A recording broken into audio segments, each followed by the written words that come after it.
Magandang araw muli mga ate at mga kuya. Ito na naman si Kuya Nanding na tuloy-tuloy na nagbabahagi ng mga karanasan, mga kwento at mga pagninilay na sana'y kapupulutan natin ng aral. Ang ibabahagi ko ngayon ay tungkol sa kahalagahan ng All Souls Day na ipinagdiriwang ng lahat. At maganda ring pagnilayan ito bilang parte ng ating buhay. Ang babasahin ko ngayon ay mula sa sulat ni San Pablo sa mga taga Tesalonica. Naniniwala tayong si Jesus ay namatay at muling nabuhay. Kaya naman naniniwala tayong bubuhayin din ng Diyos ang lahat ng namatay na nananalig kay Jesus upang isama sa Kanya. Ang salita ng Diyos. Salamat sa Diyos. Munting pagninilay. Ang araw na ito ay inilaan ko sa pagninilay at nagkaroon ako ng kaunting pananaliksik at mga pagbasa.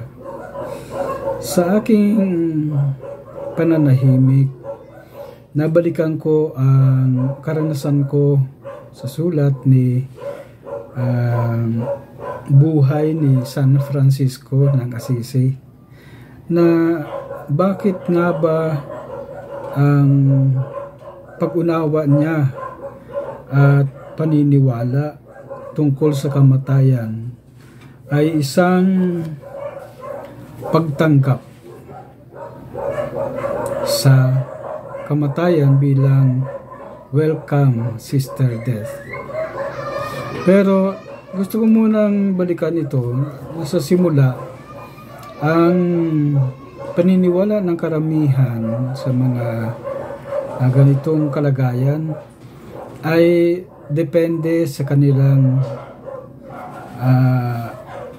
people's worldview at religious belief. Tama talaga yan.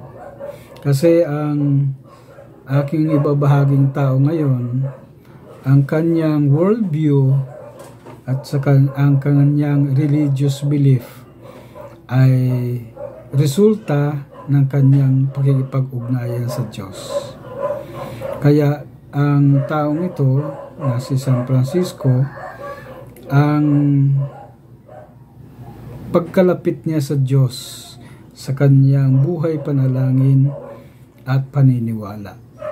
Kahit dumating na ang karanasan niya ng pagkamatay, ay merong positive pa rin ang pagtingin niya sa buhay kamatayan. Kaya ako'y nawiling pagnilayan ito. Ano ba talaga ang nangyari sa buhay ni San Francisco? Dahil ang kanyang pagtanggap sa human existence ay kaugnay ang kamatayan. Dumating sa buhay niya na hindi magkalayo ang kamatayan at buhay, kundi ito ay isang ugnayan ng paniniwala na siya ay uuwi sa Diyos. Kaya ang termino niya, welcome sister death. Sa pagpapanibago ng pananaw at paniniwala, sabi kong gano'n, hindi madali ito dahil ito ay resulta ng malalim na pagkikipag-ugnayan niya sa Diyos.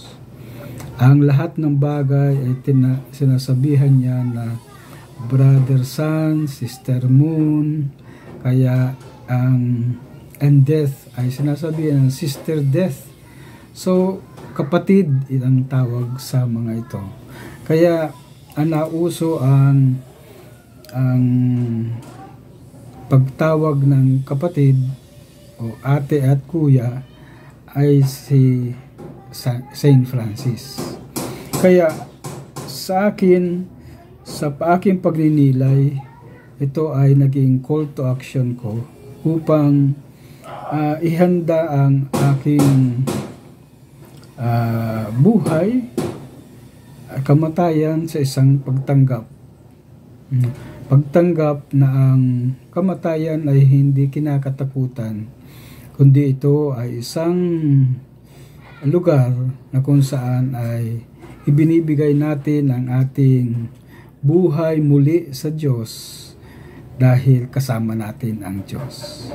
Isang paniniwala at isang pananampalataya na magkasama at hindi kinakatakutan. So ito po muna si Kuya Nanding at nagpapasalamat. God bless po sa ating lahat.